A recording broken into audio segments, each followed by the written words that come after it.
Happy St. Patrick's Day. That's a haja. That's Irish for welcome, friends. Welcome to our virtual St. Patrick's Day story time.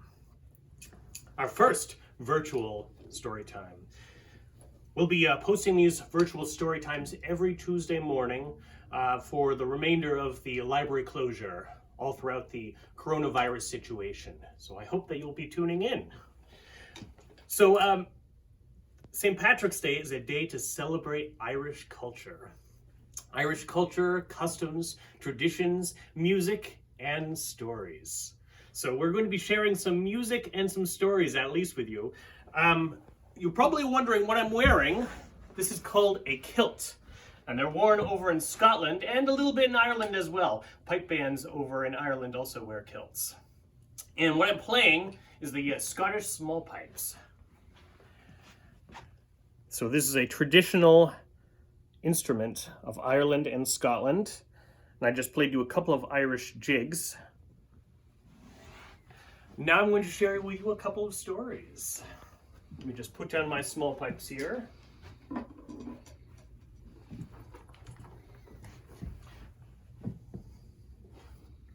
So the first story I'm going to share with you is called King Puck. But before we begin, I think it's time for us to wake up our hands and warm them up on this cold, snowy Vermont morning with a clap, clap, clap, a clap, clap, clap, a clap, clap, clap. I wake up my hands with a clap, clap, clap, and I wiggle my waggles away.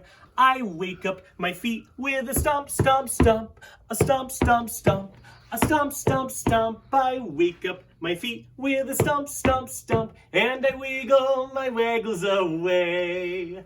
I wake up my head with a nod, nod, nod, a nod, nod, nod, a nod, nod, nod. I wake up my head with a nod, nod, nod, and I wiggle my waggles away. I wake up my eyes with a blink, blink, blink, a blink, blink, blink, a blink, blink, blink. I wake up my eyes with a blink, blink, blink, and I wiggle my waggles away. I wake up my hips with a shake, shake, shake, a shake, shake, shake, a shake, shake, shake. I wake up my hips with a shake, shake, shake, and I wiggle my waggles away. I wake up my tummy with a poke, poke, poke, a poke, poke, poke, a poke, poke, poke. I wake up my tummy with a poke, poke, poke, and I wiggle my waggles away. One more good wiggle, you guys. Wiggle, wiggle, wiggle, wiggle, wiggle, wiggle. Get all those wiggles out. Who's ready for a story? Are you ready for a story? All right. Now, as I was saying, King Puck by Michael Garland.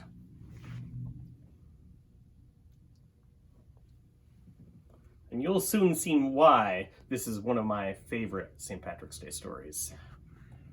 It's very library friendly. King Puck.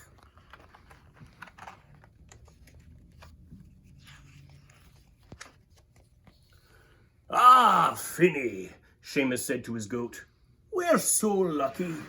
Our mountain is the most beautiful in all of Ireland." It was beautiful, but it was lonely. Only the wee fairies lived nearby. Seamus had no one to talk to but his goat.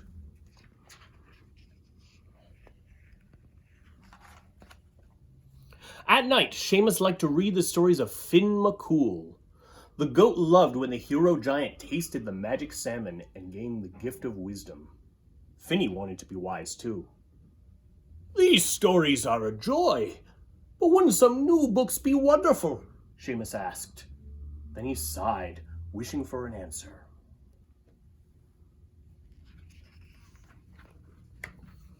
The fairies began to pity the sad farmer and his goat.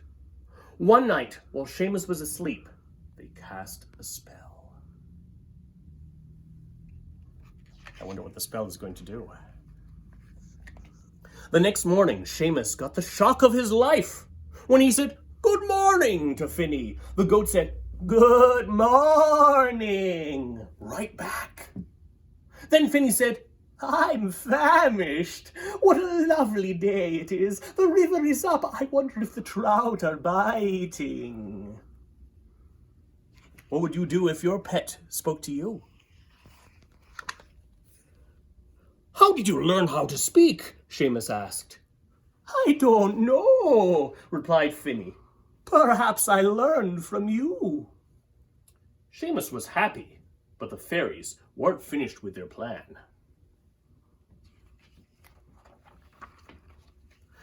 Later that day, the two friends discovered a handbill. The King's Puck Festival? What's that? Finny asked. The judges pick the best goat to crown King Puck, the only king in Ireland. It's just for one day, but it's quite an honor. Let's go, cried Finny. Seamus hastily packed some food and proudly brushed Finny's hair. You'll be named King Puck for sure, he exclaimed. Happy and hopeful, they talked and walked all day and night down the mountain path. Look at those ribbons and flags, Seamus said to Finny as they crossed the bridge into Killorglin. And isn't this music splendid, Seamus remarked. Finny clacked his hooves in time to a fancy jig, just like the one that I just played for you. Suddenly the music stopped as the farmers and their grand goats entered the square. Now feeling quite ordinary and a little foolish, Finny joined Seamus at the end of the line. The judges were less than impressed with Finny. They turned to walk away when he stepped forward. May I please have another chance? He asked. I'd like to recite the tale of Finn McCool. And look how surprised those judges are.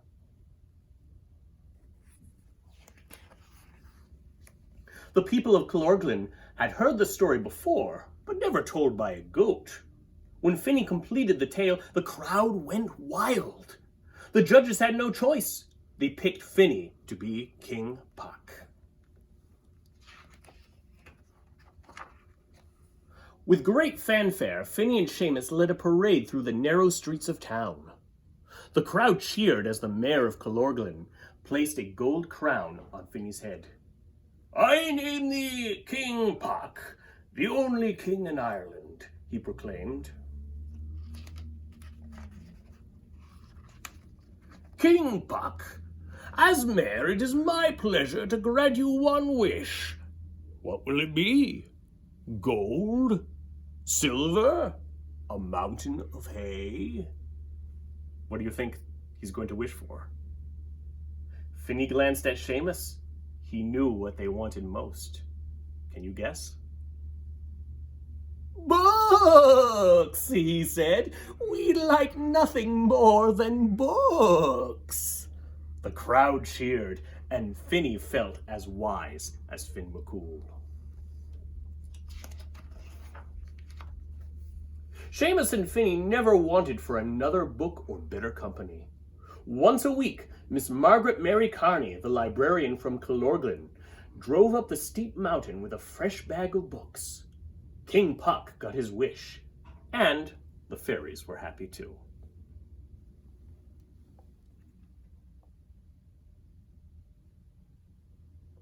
Now, wasn't that a good story? And you know, the King Puck Festival is actually a real festival. It happens every August in Killorglin, Killorglin, Ireland. So if you're ever there in August, perhaps you should check out the King Puck Festival. The story goes that back in the 17th century, Oliver Cromwell and the English were invading Ireland, and they were harrying the countryside when they came upon a herd of goats. And all the goats ran away except for one, King Puck, the king of the goats. And he ran down to the village to warn the villagers, and so they were able to make it to safety. And so ever since then, they've held the King Puck Festival in the goat's honor. Quite a nice story. Well, I think that perhaps it's time for an Irish song, don't you? So this is an old Irish song called the Rattlin Bog. We just grab a quick drink of water here. So feel free to sing at home. So it goes like this. Oh, roll the Rattlin Bog, the bog down in the valley, ho. Can you sing that with me? Oh, roll the Rattlin Bog, the bog down in the valley, ho. Very good. And this is the second part. Oh, roll the Rattlin Bog, the bog down in the valley, ho. Can you sing that with me? Oh, roll the Rattlin Bog, the bog down in the valley, ho. So now let's put it together. Oh, roll the Rattlin Bog, the bog down in the valley, ho. Oh, roll the Rattlin Bog, the bog down in the valley, ho. I think we've got it. Let's throw in a little bit of clapping. Oh, roll the Rattlin Bog, the bog down in the valley, ho. Oh, roll the Rattlin Bog, the bog down in the valley, ho. And what's down in that bog? Now in that bog there was a tree, a rare tree, a rattling tree. The tree in the bog down in the valley, ho. Oh, roll the Rattlin Bog, the bog down in the valley, ho. Oh, roll the Rattlin Bog, the bog down in the valley, ho. Now on that tree there was a branch, a rare branch, a rattling branch. The branch on the tree, and the tree in the bog down in the valley, ho. Oh, roll the Rattlin Bog, the bog down in the valley, ho. Oh, roll the Rattlin Bog, the bog down in the valley, ho. Now on that branch there was a nest, a rare nest, a rattling nest. The nest on the branch, and the branch on the tree, and the tree in the bog down in the valley, ho. Oh, roll the Rattlin Bog, the bog down in the valley, ho. Oh, roll the Rattlin Bog, the bog down in the valley, ho. Now in that nest there was an egg, a rare egg, a rattling egg. The egg in the nest, and the nest on the branch, and the branch on the tree, and the tree in the bog down in the valley, ho. Oh, roll the Rattlin Bog, the bog down in the valley, ho. Oh, roll the Rattlin Bog, the bog down in the valley, ho. Now on that egg there was a bird, a rare bird, a rattling bird. The bird on the egg, and the egg in the nest, and the nest on the branch, and the branch on the tree, and the tree in the bog down in the valley, oh. Oh, roll the Rattlin Bog, the bog down in the valley, oh. Oh, roll the Rattlin Bog, the bog down in the valley, oh. Now on that bird there was a feather, a rare feather, a rattling feather. The feather on the bird, and the bird on the egg, and the egg in the nest, and the nest on the branch, and the branch on the tree, and the tree in the bog down in the valley, oh. Oh, roll the Rattlin Bog, the bog down in the valley, oh. Oh, roll the Rattlin Bog, the bog down in the valley, oh. Now on that feather there was a bug, a rare bug, a rattling bug. The bug on the feather, and the feather on the bird, and the bird on the egg, and the egg in the nest, and the nest on the branch, and the branch on the tree, and the tree in the bog down in the valley, oh. Oh, roll the Rattlin Bog, the bog down in the valley, oh. Oh, roll the Rattlin Bog, the bog down in the valley, oh. Oh, roll the Rattlin Bog, the bog down in the valley, oh. Oh, roll the Rattlin Bog, the bog down in the valley, oh. Woo! Well done! So that's a very old traditional Irish story, or Irish song. I think it's time for another story, don't you? All right, so this is another old traditional Irish tale called The Field of Bullions. Now, bullion is a weed. Now, I need my storytelling scarf for this story. Now, one fine St. Patrick's Day, Tom Fitzpatrick went out for a ramble, a walk down the lane, and he tied about his neck the beautiful red scarf that his mother had knit for him. He walked down the lane with a whistle on his lips.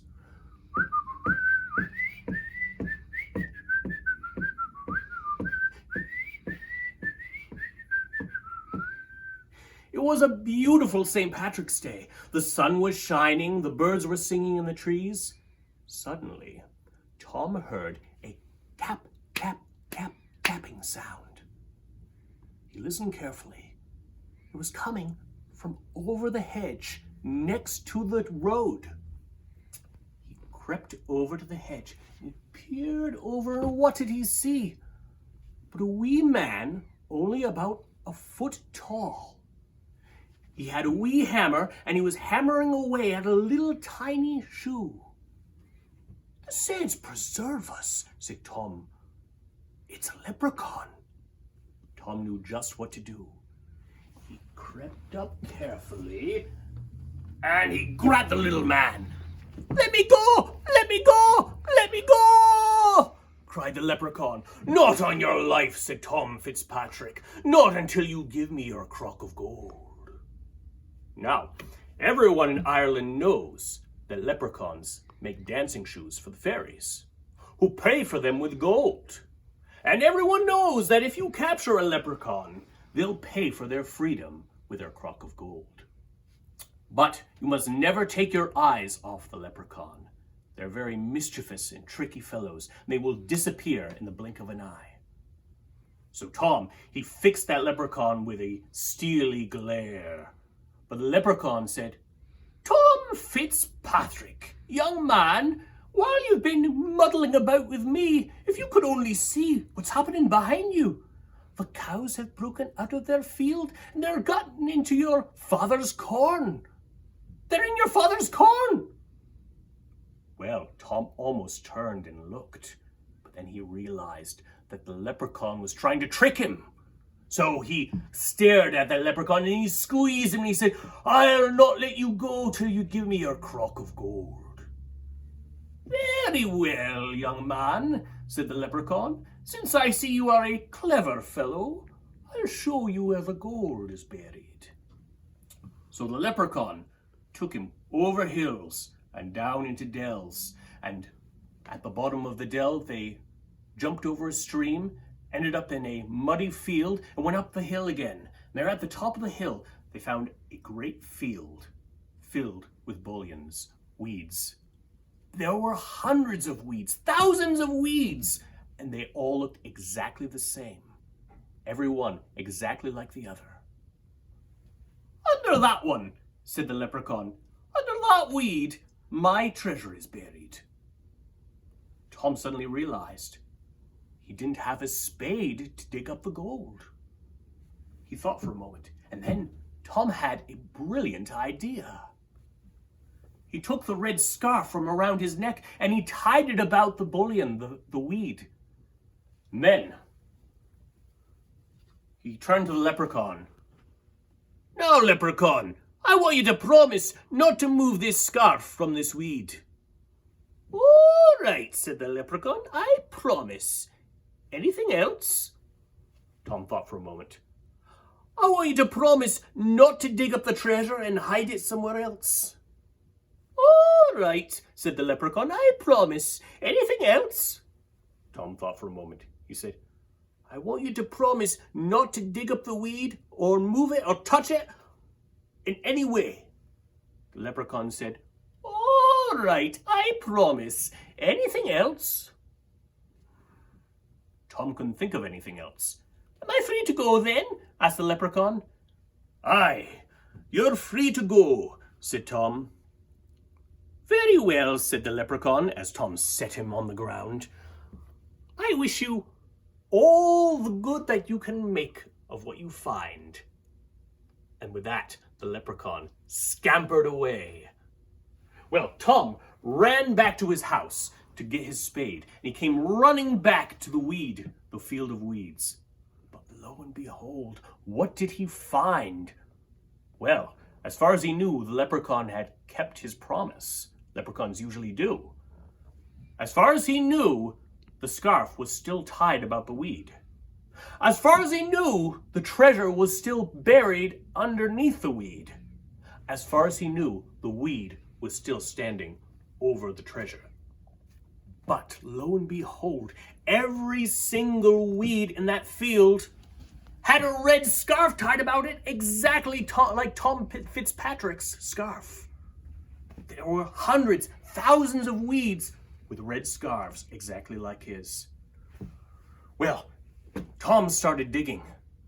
He dug to the north, he dug to the south, he dug to the east, he dug to the west. He dug all afternoon. But as the sun began to set, he hadn't found a single golden coin. And so Tom had to admit defeat. But then Tom had a brilliant idea. He went around and he gathered all the red scarves that he could carry into a great big bundle, and he brought them back to his home. And the next day he went down to the town fair and he sold every single scarf. And with the money that he earned, he opened up a shop. Tom Fitzpatrick's Scarves for all occasions. Red scarves for all occasions. And it's still there if you ever visit. But if you do see Tom, you'll notice that wherever Tom goes, he always carries a spade now. So that if he ever does capture that leprechaun, his fortune will be made. Was that a good story there, folks? So that, like I said, that is a very old traditional Irish tale. And it is called The Field of Bullions. It was first recorded by T. Crofton Croker about 200 years ago. So it's at least 200 years old. It's probably older. And the particular variation, the scarf variation that I told, comes from Simon Brooks' The Storyteller. It's taken from Under the Oaken Bough, Folk and Fairy Tales, compiled and retold by Simon Brooks. Thank you, Simon. Fantastic tale. Well, folks, I think that just about wraps up our St. Patrick's Day story time. So I'd like to wish you all a very happy St. Patrick's Day and the very best of Irish luck to you today and every day. And a big thank you to Garrett for video recording this entire thing for us. Would you like to hear some more tunes before I let you go? Ah, I thought you would. Let me pull out my small pipes again. Hold on just a moment.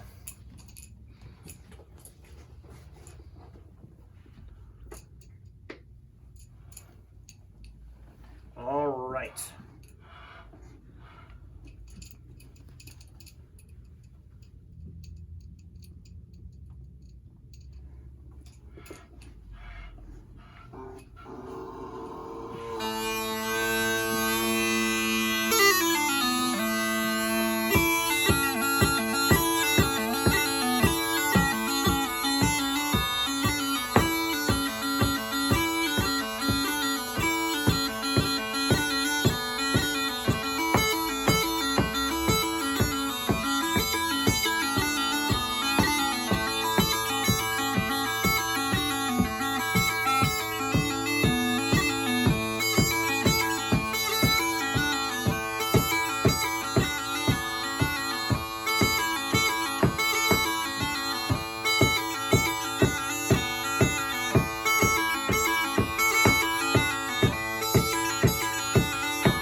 Happy St. Patrick's Day, folks.